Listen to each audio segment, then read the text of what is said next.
Hello, in this video I want to try and answer the question, is the American empire really in decline? In recent years we heard many both historians and just YouTubers proclaim that the American empire is in decline. But is that really the case?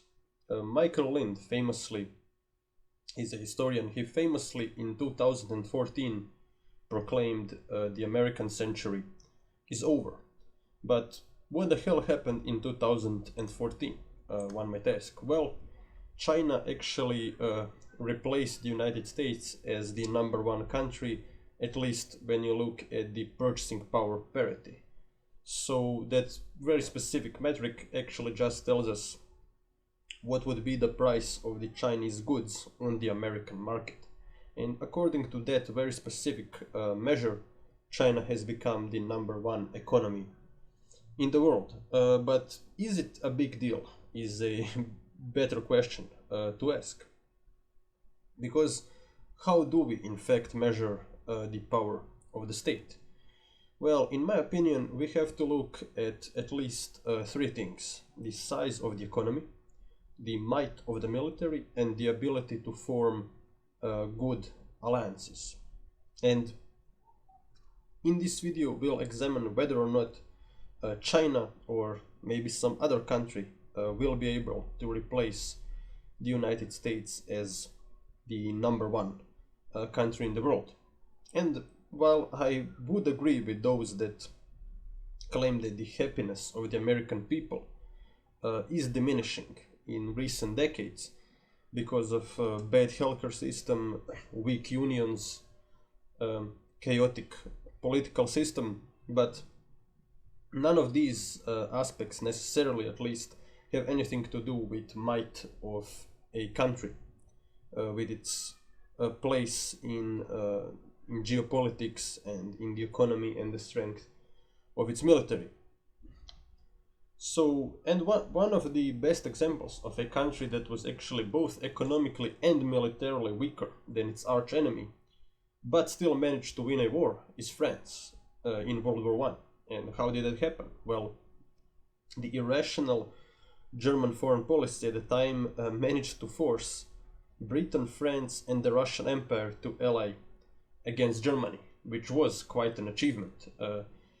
If you take a look at what was happening in the late 19th century between Britain and France, well, they almost crashed militarily during the scramble for Africa. The British and French troops were both trying to establish the control over the river Nile, and that almost led to conflict. The French liberals in the mid-19th century were very worried about the Russian Empire industrializing, and a French liberal wrote that he's having nightmares over Russia industrializing, because that would mean, according to him, that the Asian hordes, quote unquote, would be able to conquer Europe.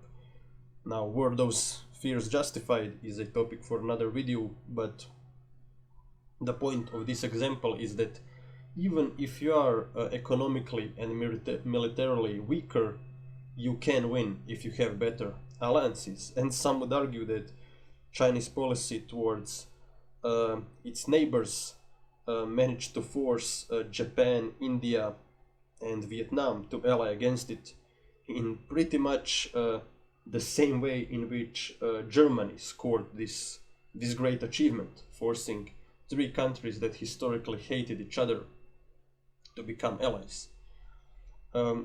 Most historians agree that the United States actually became the world's largest economy in the last decade of the 19th century. But none argue that therefore the American century began in the 1890s. It would be absurd, because at the time the United States was still following the Monroe Doctrine, and that form of isolationism prevented the United States from influencing things that were happening all around the world. Teddy Roosevelt did engage in imperialism, and he did manage to conquer Cuba from the Spanish Empire, but the Spanish Empire was an empire in decline for at least a century. which is why some historians claim that only with the First World War did the American century begin. The American economic and military giant was truly awakened with the First World War. And why is that? Well, the Americans in that war were able to defeat one of the best and most developed countries in the world, the German Empire. In the Battle of Chateau-Thierry, they stopped the German Spring Offensive of 1918. But an even better example of American heroism is the Battle of the Belleau Wood. The Germans launched a spring offensive in a desperate attempt to finally win the war and to knock France out of the war. And the Germans actually did manage to break through the French lines near the Belleau Wood. And the French troops, as they were fleeing in panic, called the American Marines and they asked them, "Did you get the order to retreat?" But Lloyd Williams, the captain of the 2nd Marine Battalion, replied, "Retreat? Hell, we just got here." And the Americans managed to hold the line and stop the German advance with machine guns. And then, after the German advance was stopped, the Allies launched a counteroffensive. And the counteroffensive is also famous for having one of the most badass World War I quotes. The American captain Dan Delay, as he was ordering his troops to attack the Germans, said, "Come on, you sons of bitches, do you want to live forever?" And the tide of the war was turned in favor of the Allies, and some would even argue that the American shotgun was actually a weapon that changed the outcome of the World War I on the Western Front. And after World War I, America became a part of the Big Four. Woodrow Wilson was able to influence European and even world politics with his Wilsonian points that actually proclaimed the right of self-determination to the countries of Eastern Europe. And it is not crazy to say that after World War I, the American century began, but America very soon returned to its isolationist ways, which is why I think that a better date to pick is actually 1941, when America was forced to enter a war against the Japanese Empire, also one of the most technologically advanced empires in the world. And they managed to win a war against that very same empire, which not only had one of the strongest militaries in the world, but was also famous for its fanaticism and for fighting until the very last man is standing.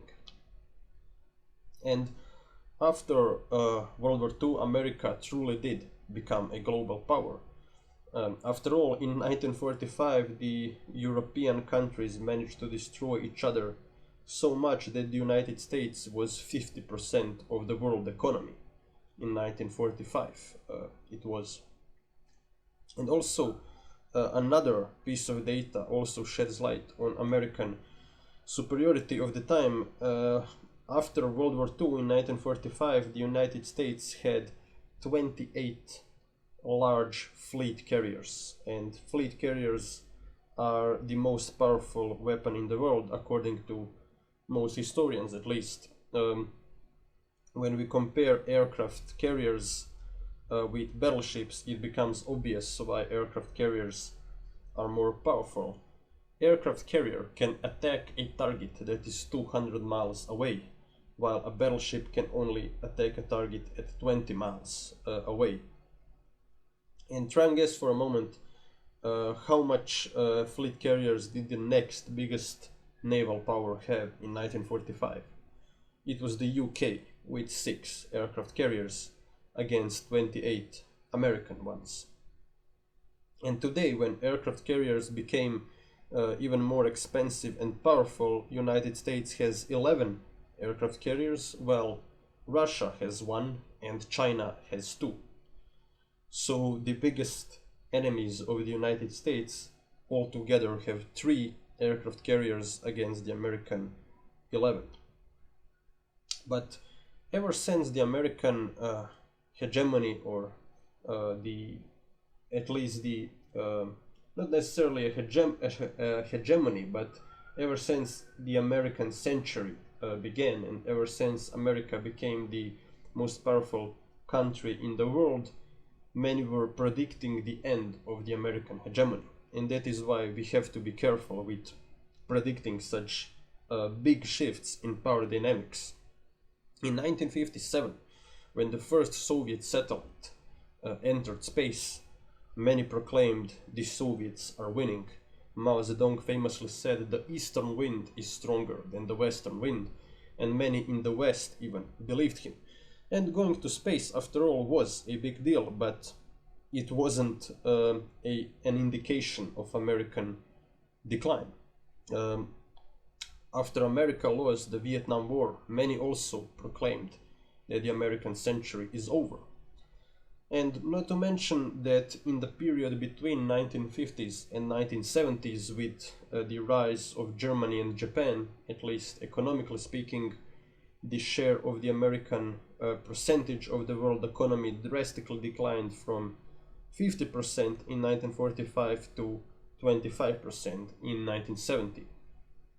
So relatively speaking, America was in decline. Not to mention that communist victories in Yemen, Cambodia and Angola during the 70s truly, in the eyes of many, were a sign of communism winning. But today, those that predicted the fall of the American empire back then, they look ridiculous, because we all know that in 1991 communism fell and the American century, some would say, even truly began in 1991. Because during the Cold War we are still speaking about a bipolar world, while in the 1990s capitalism won, American values, at least on the surface, won, and America became by far the most powerful country in the world. And one of the biggest fiascos in predicting the future actually happened when a conservative British politician predicted after the American Revolution that the British Empire is in decline.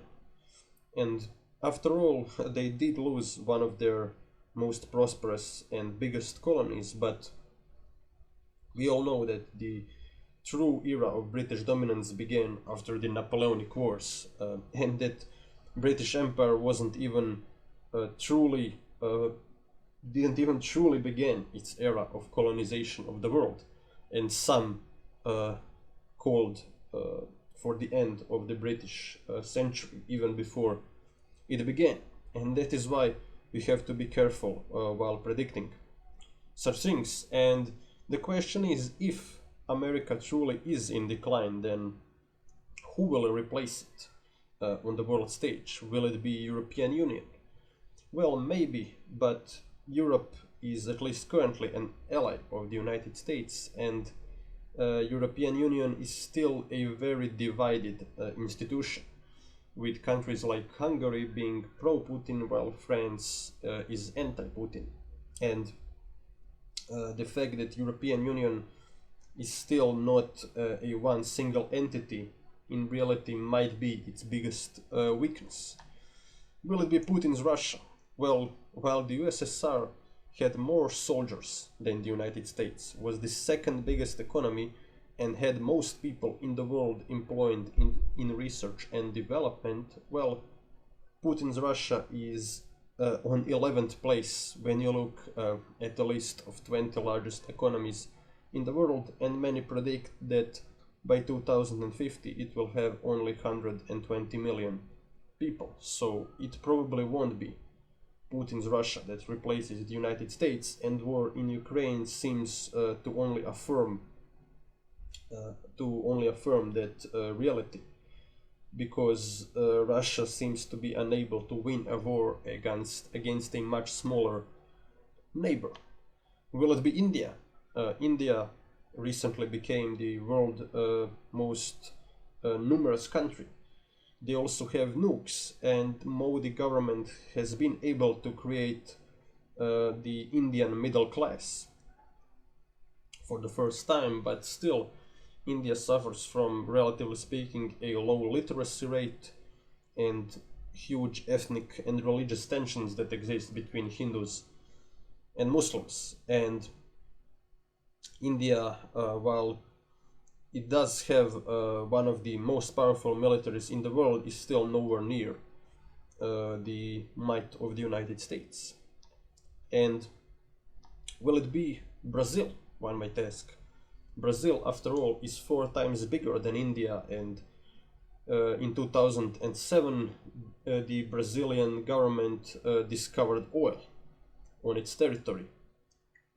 So that definitely is helpful for the British economy, and Brazil in the long run might become a superpower by the end of the century. But will they replace the United States? Well, probably not.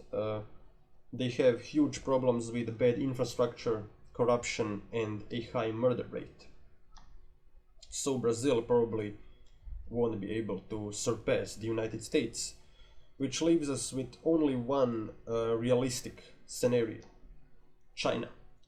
And in this video I want to compare the advantages and disadvantages that United States and China have in becoming the #1 country in the world. Let us first look at some of the assets that China has. They have the world's largest military with 2 million people in it. Now that doesn't mean they have the world's most powerful military. The United States has an 80 billion military budget, while China has 70 billion military budget, which is remarkably close to the United States, but they're still the place #2. Then China also has managed to develop a pretty advanced space program, unlike, for example, India or Brazil. They have 250 nukes, and they have the territory that is as large as the United States territory, but they have 4 times more people than the United States. And okay, one might ask, will China truly be able to replace the United States, even if they are the most likely candidate to do so? Well, the biggest obstacle in China replacing the United States at the time seems to be Chinese foreign policy. Their very aggressive policy of essentially stealing the South China Sea, that in the eyes of the international community belongs to the entire world, has turned many of China's closest neighbors against China. India and Japan, while historically they spilled a lot of blood between each other, well, now the Chinese irrational policy forced them to become American allies against China. And well, some historians like John Mearsheimer actually try to explain this aggressive and one might say irrational Chinese policy by saying that China cannot rise peacefully because historically it is a part of Chinese culture to expand by war. Well, that explanation to me seems ridiculous.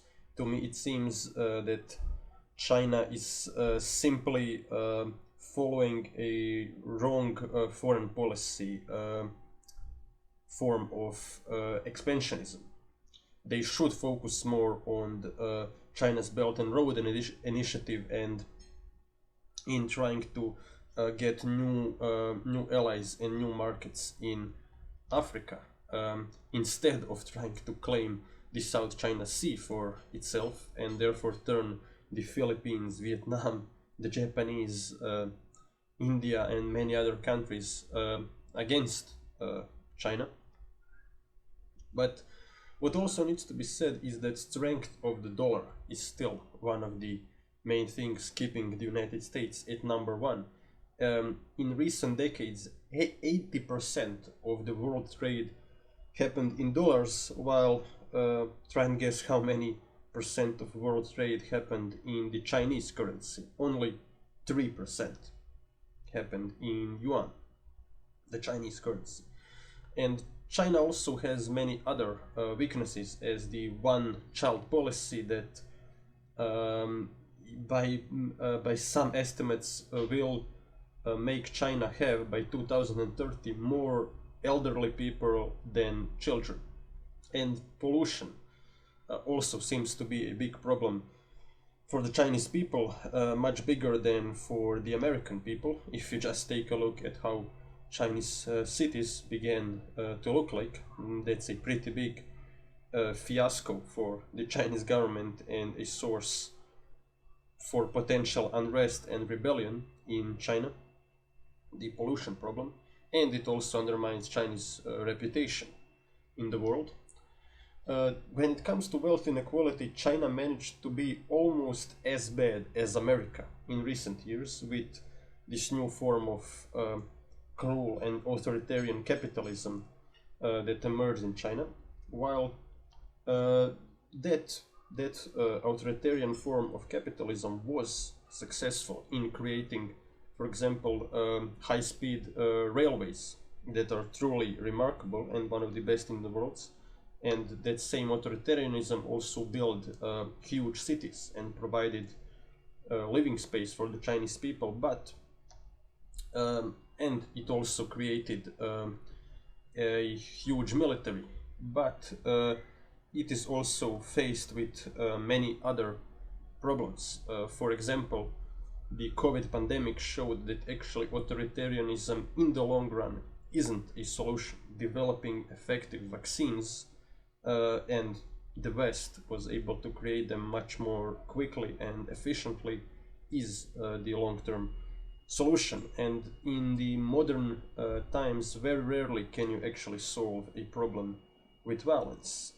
You can solve it with economic investment and ingenuity, mostly, at least in modern times. But China has also been able to score a victory in Africa.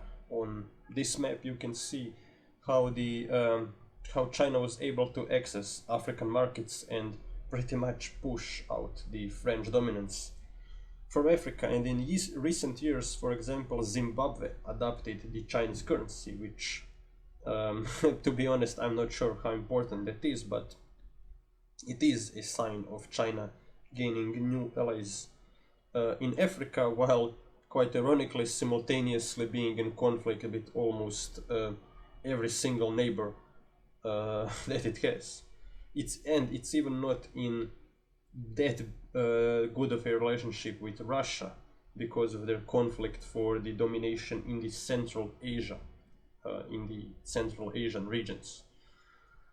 But okay, one might ask, even if Chinese economy is faced with many difficult problems, such as bad demography, bad response to COVID-19, just irrational pursuit of conflict with its neighbors, will America destroy itself?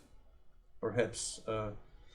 Well, I think not, and I think that one of the biggest advantages that America has in this battle for dominance is actually irrationality of its biggest enemies, such as China and Putin's Russia. Although what happened recently in the United States with January 6th did undermine the American reputation all around the world and question its place as the oldest democracy in the world. It made many question whether or not America will stay a democracy, and that is an interesting topic, but it is a topic for another video, because even if America loses democracy, it will probably still remain the number one country in the world. And in the beginning of this century, America was in the minds of many economists faced with a difficult problem. Many proclaimed that America, due to a lack of energy resources on its soil, will now be forced to become dependent upon foreign energy sources, and that potentially was a much bigger problem for American hegemony than end of democracy. For example, if we are viewing it purely from a perspective of world power. But in recent years, the United States, through better drilling techniques and through hydraulic fracturing of shale rock, was able to become fully energy dependent. And that great event is in literature called the Shale Revolution. And actually in 2019, the United States became fully energy dependent, which is also very important, especially if you take into account that Chinese economy is still largely dependent on the American market, and that the rise of China is by many economists explained by the fact that China became dependent on other economies. And in this battle for dominance, being self-sufficient is pretty important. The only two countries in the world that are self-sufficient, or that at least in theory could be energetically self-sufficient, are America and Russia. And some historians were also worried, and still are, about the American debt. They claim 128% of American GDP is the US debt.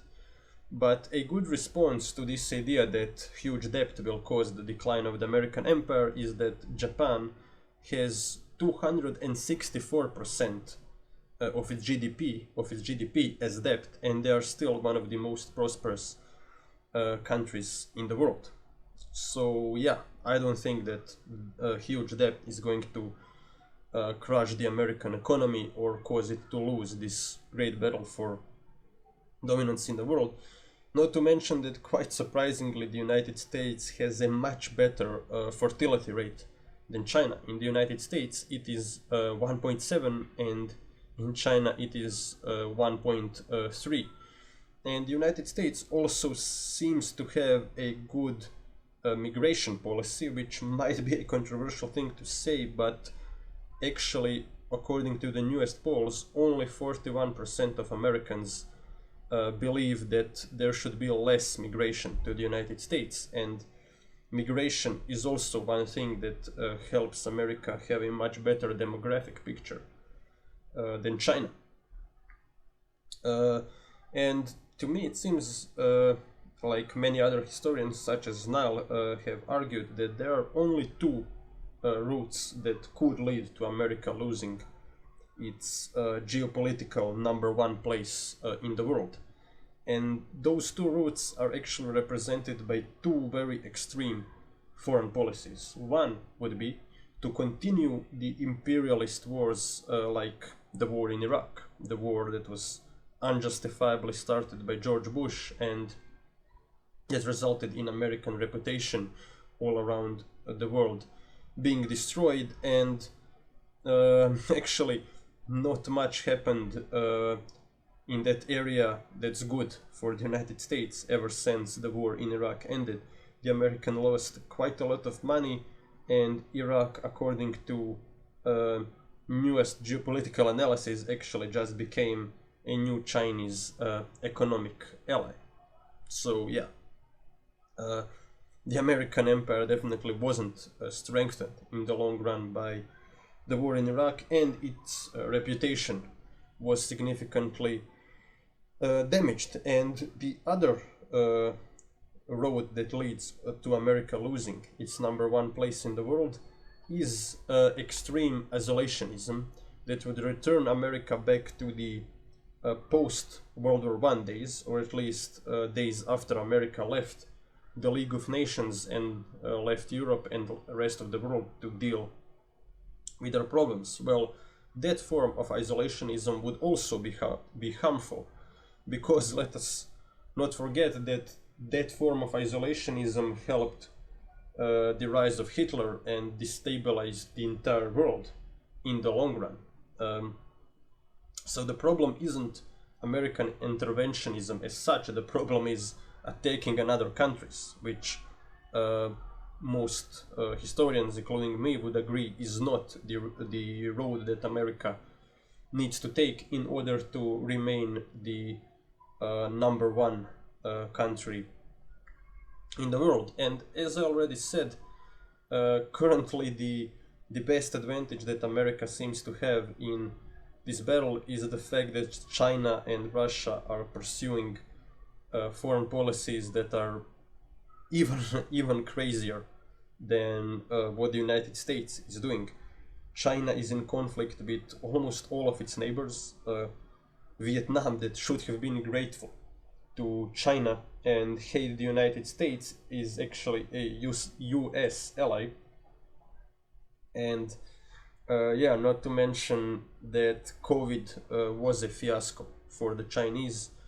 Their lockdowns caused massive rebellions and also showed that the government simply isn't capable of solving such an important problem that might also occur in the future with new pandemics emerging. But all in all, yeah, if America manages to stay on the road that it is currently pursuing with the Biden administration, and that is not engaging in direct wars while still not being completely isolationist and removing all troops from everywhere in the world, if America continues to go down this path, it will probably continue to be the number one country in the world. Although, as one great historian said, stuff happens. You never know what's going to happen. This is just an assessment. Well, that's all for this video, and don't forget to like and subscribe if you liked this video, and see you in the